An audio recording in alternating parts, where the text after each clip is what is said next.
Kenilworth, Volume 1, Chapter 1. I am an innkeeper, and know my grounds, and study them. Brain of man, I study them. I must have jovial guests to drive my ploughs, and whistling boys to bring my harvest home, or I shall hear no flails thwack the new inn. It is the privilege of tale-tellers to open their story in an inn, the free rendezvous of all travellers, and where the humour of each displays itself without ceremony or restraint.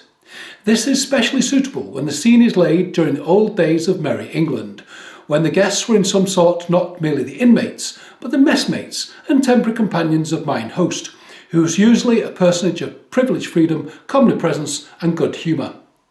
Patronised by him, the characters of the company were placed in ready contrast, and they seldom failed, during the emptying of a six-hooped pot, to throw off reserve and present themselves to each other and to their landlord with the freedom of old acquaintance. The village of Cumnor, within 3 or 4 miles of Oxford, boasted, during the 18th of Queen Elizabeth, an excellent inn of the old stamp, conducted, or rather ruled, by Giles Gosling, a man of goodly person and of somewhat round belly, 50 years of age and upwards, moderate in his reckonings, prompt in his payments, having a cellar of sound liquor, a ready wit, and a pretty daughter. Since the days of old Harry Bailey of the Tabard in Southwark, no one had excelled Giles Gosling in the power of pleasing his guests of every description, and so great was his fame that to have been in Cumnor without wetting a cup at the Bonny Black Bear would have been to avouch oneself utterly indifferent to reputation as a traveller. A country fellow might as well return from London without looking in the face of majesty. The men of Cumnor were proud of their host, and their host was proud of his house, his liquor, his daughter, and himself. It was in the courtyard of the inn which called this honest fellow landlord that a traveller alighted in the close of the evening, gave his horse, which seemed to have made a long journey, to the hostler, and made some inquiry which produced the following dialogue betwixt the myrmidons of the Bonny Black Bear. "What ho, John Tapster?" "At hand, Will Hostler," replied the man of the spigot, showing himself in costume of loose jacket, linen breeches, and green apron, half within and half without a door which appeared to descend to an outer cellar. "Here's a gentleman asks if you draw good ale," continued the hostler. "Beshrew my heart else," answered the tapster, "since there are but 4 miles betwixt us and Oxford. Marry, if my ale did not convince the heads of the scholars, they would soon convince my pate with the pewter flagon." "Call you that Oxford logic?" said the stranger, who had now quitted the rein of his horse and was advancing towards the inn door, when he was encountered by the goodly form of Giles Gosling himself. "Is it logic you talk of, Sir Guest?" said the host. "Why then, have it you with a downright consequence, the horse to the rack, and to fire with the sack." "Amen, with all my heart, my good host," said the stranger. "Let it be a quart of your best canaries, and give me your good help to drink it." "Nay, you are in your accidents yet, Sir Traveller, if you call on your host for help for such a sipping matter as a quart of sack. Were it a gallon, you might lack some neighbourly aid at my hand, and yet you call yourself a topper." "Fear me not," said the guest.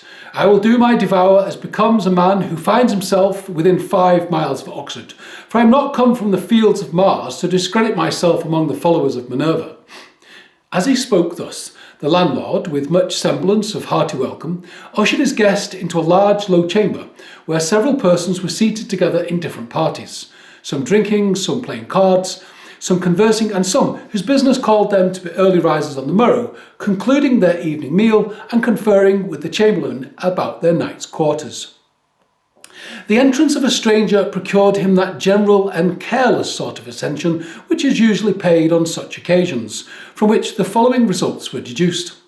The guest was one of those who, with a well-made person and features not in themselves unpleasing, are nevertheless so far from handsome that, whether from the expression of their features, or the tone of their voice, or from their gait and manner, there arises on the whole a disinclination to their society. The stranger's addresses were bold without being frank, and seemed eagerly and hastily to claim for him a degree of attention and deference, which he feared would be refused if not instantly vindicated as his right. His attire was a riding cloak, which, when open, displayed a handsome jerkin overlaid with lace and belted with a buff girdle, which sustained a broadsword and a pair of pistols. You ride well provided, sir, said the host, looking at the weapons as he placed on the table the mulled sack which the traveller had ordered. Yes, mine host, I found used on't in dangerous times, and I do not, like your modern grandees, turn off my followers the instant they are useless. Aye, sir, said Giles Gosling, then you are from the Low Countries, the land of pike and caliver. I have been high and low, my friend, broad and wide, far and near, but here is to thee in a cup of thy sack. Fill thyself another to pledge me, and, if it is less than superlative, even drink as you have brewed. Less than superlative, said Giles Gosling, drinking off the cup and smacking his lips with an air of ineffable relish. I know nothing of superlative, nor is there such wine at the Three Cranes and the Vinty, to my knowledge. But if you find better sack than that in the Shares, or in the Canaries either, I may never touch either pot or penny more. Why, hold it up betwixt you and the light. You shall see the little motes dance in the liquor like dust in the sunbeams. But I would rather draw wine for 10 clowns than one traveller. I trust your honour likes the wine. It is neat and comfortable, mine host, but to no good liquor you should drink where the vine grows. Trust me, your Spaniard is too wise a man to send you the very soul of the grape. Why, this now, which you account so choice, were counted but as a cup of bastard at the Groyne, or at Port St. Mary's. You should travel, mine host, if you would be deep in the mysteries of the butt and pottle pot. In troth, signor guest, said Giles Gosling, if I were to travel, only that I might be discontented with that which I can get at home, methinks I should go but on a fool's errand. Besides, I warrant you, there is many a fool can turn his nose up at a good drink without ever having been out of the smoke of old England, and so ever gramerce in my own fireside. This is but a mean mind of yours, mine host, said the stranger, I warrant me. All of your townsfolks do not think so basely. You have gallants amongst you, I dare undertake, that have made the Virginian voyage, or taken a turn in the Low Countries at least. Come, cudgel your memory. Have you no friends in foreign parts that you would gladly have tidings of? Troth, sir, not I, answered the host, since ranting Robin of Drysonsford was shot at the siege of the Brill. The devil take the caliver that fired the ball, for Blythe lad never filled cup at midnight, but he is dead and gone, and I know not a soldier or a traveller who was a soldier's mate that I would give a peeled codling for. By the mass, that is strange. What, so many of our brave English hearts are abroad, and you, who seem to be a man of mark, have no friend, no kinsman amongst them? Nay, if you speak of kinsmen, answered Gosling, I have one wild slip of a kinsman, who left us in the last year of Queen Mary, but he is better lost than found. Do not say so, friend, unless you have heard ill of him lately. Many a wild colt has turned out a noble steed. His name, I pray you. Michael Lambourne, answered the landlord of the Black Bear, a son of my sister's. There is little pleasure in recollecting either the name or the connection. Michael Lambourne, said the stranger, as if endeavouring to recollect himself. What, no relation to Michael Lambourne, the gallant cavalier who behaved so bravely at the siege of Venlo that Grave Morris thanked him at the head of the army? Men said he was an English cavalier and of no high extraction. It could scarce be my nephew, said Giles Gosling, for he had scarce the courage of a hen partridge for aught but mischief. Oh, many a man finds courage in the wars, replied the stranger. It may be, said the landlord, but I would have thought our Mike more likely to lose the little he had. The Michael Lambourne whom I knew, continued the traveller, was a likely fellow, went always gay and well attired, and had a hawk's eye after a pretty wench. Our Michael, replied the host, had the look of a dog with a bottle at its tail, and wore a coat every rag of which was bidding good day to the rest. Oh, men pick up good apparels in the wars, replied the guest. Our Mike, replied the landlord, was more likely to pick it up in the frippery warehouse while the broker was looking the other way, and for the hawk's eye you talk of, his was always after my stray spoons. He was tapster's boy here in this blessed house for a quarter of a year, and between mixed reckonings, miscarriages, mistakes and misdemeanours, had he dwelt with me for 3 months longer, I might have pulled down the sign, shut up house and given the devil the key to the keep. You would be sorry, after all, continued the traveller, were I to tell you poor Michael Lambourne was shot at the head of his regiment at the taking in of a sconce near Maastricht. Sorry, it would be the blithest news I ever heard of him, since it would ensure me he was not hanged. But let him pass. I doubt his end will never do such credit to his friends, were it so, I should say, taking another cup of sack. Here's God's rest to him, with all my heart. Tush, man, replied the traveller, never fear, but you will have credit by your nephew yet, especially if he be the Michael Lambourne whom I knew, and loved very nearly or altogether as well as myself. Can you tell me by no mark by which I could judge whether they be the same?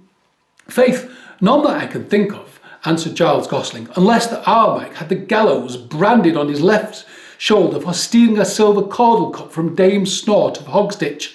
Nay, there you lie like a knave, uncle, said the stranger, slipping aside his ruff and turning down the sleeve of his doublet from his neck and shoulder. By this good day, my shoulder is as unscarred as thine own.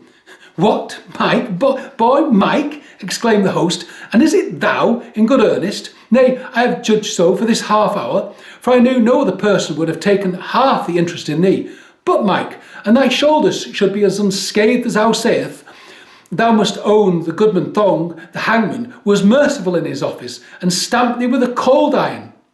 Tush, uncle, truce with your jests. Keep them to season your sour ale, and let us see what hearty welcome thou wilt give a kinsman who has rolled the world round for 18 years, and has seen the sun sets where it rises, and travelled till the west has become east. Thou hast brought back one traveller's gift with thee, Mike, as I well see, and that was what thou least didst need, for I remember well, amongst thy other qualities, there was no believing a word which came from thy mouth. Here's an unbelieving pagan for you, gentlemen, said Michael Lambourne, turning to those who witnessed this strange interview betwixt uncle and nephew, some of whom, being natives of the village, were no strangers to his juvenile wildness. This may be called a slaying of a commoner fatted calf for me with a vengeance. But, uncle, I come not from the husks and the swine trough, and I care not for thy welcome or no welcome. I carry with me that which will make me welcome, wend where I will. So saying, he pulled out a purse of gold, indifferently well filled, the sight of which produced a visible effect upon the company. Some shook their heads and whispered to each other, while one or two of the less scrupulous speedily began to recollect him as a school companion, a townsman, and so forth. On the other hand, 2 or 3 grave, sedate-looking persons shook their heads and left the inn, hinting that if Giles Gosling wished to continue to thrive, he should turn his thriftless, godless nephew adrift again as soon as he could. Giles Gosling demeaned himself as if he were much of the same opinion, for even the sight of the gold made less impression on the honest gentleman than it usually doth upon one of his calling. Kingsman Michael, he said, put up thy purse. My sister's son shall be called to no reckoning in my house for supper or lodging, and I reckon thou wilt hardly wish to stay longer, wert thou art even but too well known. For that matter, uncle, replied the traveller, I shall consult my own needs and conveniences. Meantime, I wish to give the supper and sleeping cup to those good townsmen who are not too proud to remember Michael Lambourne, the tapster's boy, if you will let me have my entertainment for my money. So, if not, it is but a short 2 minutes' walk to the Hare and Tabor. I trust our neighbours will not grudge going thus far with me. Nay, Mike, replied his uncle, as 18 years have gone over thy head, and I trust thou art somewhat amended in thy conditions. Thou shalt not leave my house at this hour, and shalt even have whatever in reason thou list to call for. But I would I knew that thy purse of thine, which thou vapourest of, were as well come by as it seems well filled. Here is an infidel for you, my good neighbours, said Michael Lambourne, again appealing to the audience. Here's a fellow will rip up his kinsman's follies of a good score of years standing. And for the gold, why, sirs, I have been where it grew, and was to be had for the gathering. In the New World I have been, man, in the El Dorado, where urchins play at cherry pits with diamonds, and country wenches thread rubies for necklaces instead of rowan tree berries, where the pantiles are made of pure gold, and the paving stones of virgin silver. By my credit, friend Mike, said young Lawrence Goldthread, the cutting mercer of Abingdon. That were a likely cost to trade to, and what may lawns, cypresses, and ribbons fetch, where gold is so plenty? Oh, the profit were unuttable, replied Lambourne, especially when a handsome young merchant bears the pack himself.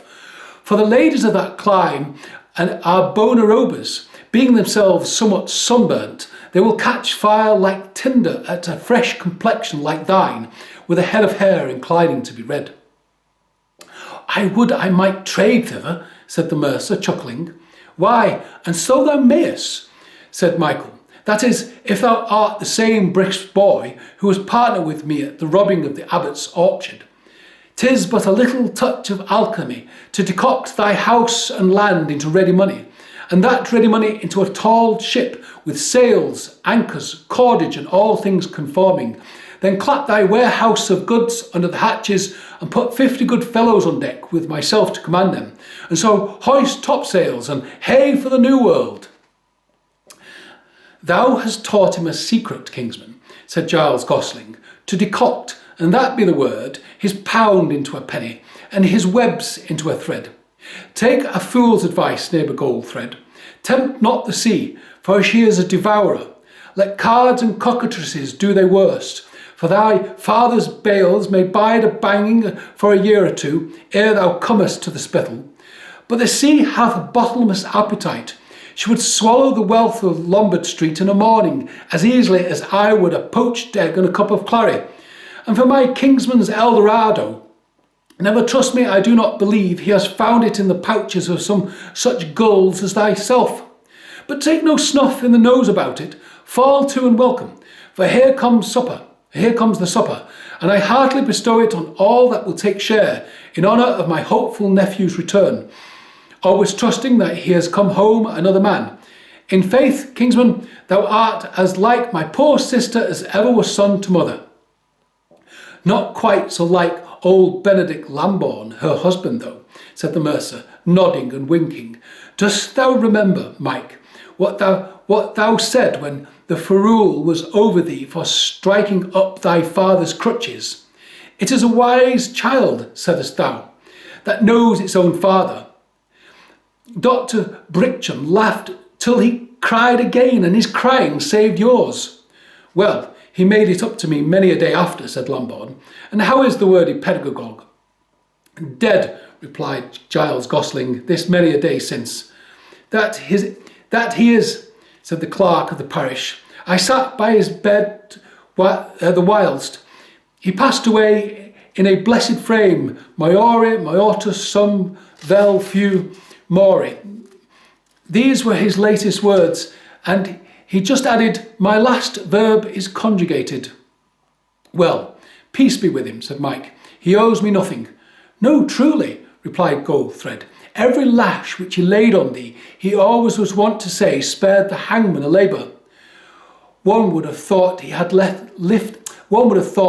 left him little to do then, said the clerk. And yet Goodman Thong had no sinecure of it with our friend, after all. What a deuce! Exclaimed Lambourne, his patience appearing to fail him, as he snatched his broad slouch hat from the table and placed it upon his head, so that the shadow gave a sinister expression of a Spanish bravo to eyes and features which naturally brooded nothing pleasant. Hark thee, masters!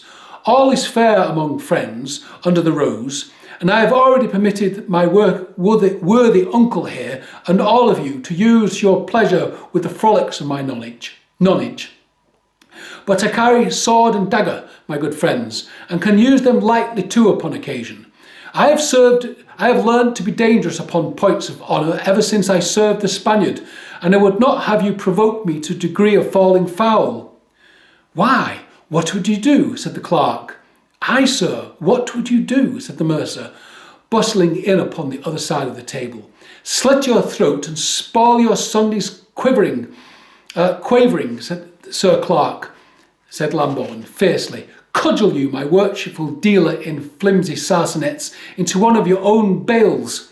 Come, said the host, interposing. I will have no swearing here.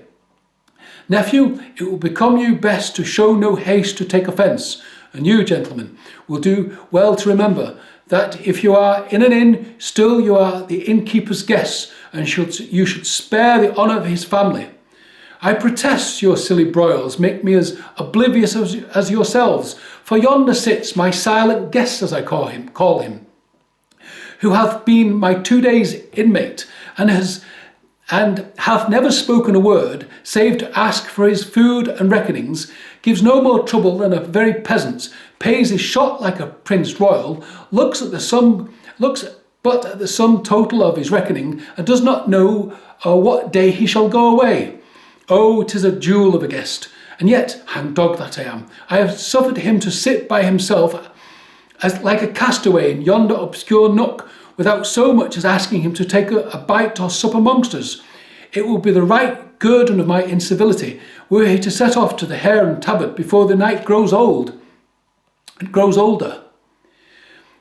With his white napkin gracefully arranged over his left arm, his velvet cap laid aside for the moment, and his best silver flagon in his right hand, mine host walked up to the solitary guest whom he mentioned, and thereby turned upon him the eyes of the assembled company. He was a man aged betwixt 25 and 30, rather above the middle size, dressed with plainness and decency, yet bearing an air of ease which almost amounted to dignity. He seemed to infer that his habit was rather beneath his rank. His countenance was reserved and thoughtful. His dark eyes... I've got 2 pages to go and I'm stuttering.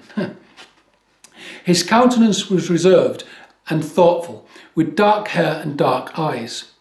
The last upon any moment... No, I'm going to stop. I struggled.